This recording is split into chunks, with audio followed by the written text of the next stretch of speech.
I can't accept that, you know what I mean, that I'm going to relapse. For me,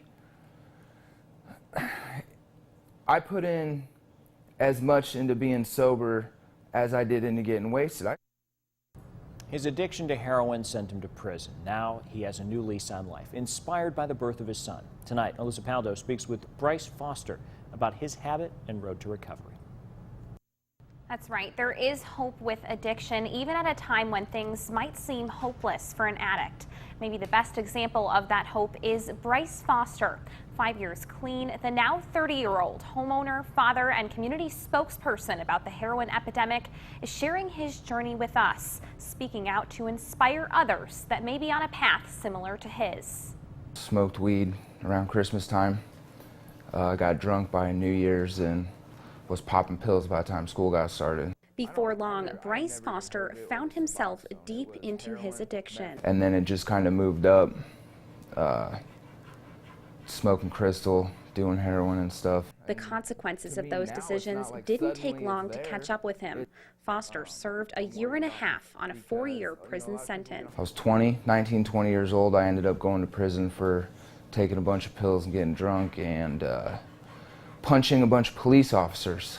Why would I punch a cop in the throat? It doesn't make any sense. Foster says he knew what could happen, but it didn't stop him or his friends from using. So did you ever think about that in the moment, that you could die from doing this? We knew we could die, and we didn't care. And we used to, you know, have like little discussions. If I die, this is what you do, you know, what you should do. Go drop me off somewhere so you don't get popped. Heroin, it feels so damn good that you don't care if you're gonna die. Some of those friends did die. Foster says he's lost at least 13 of them.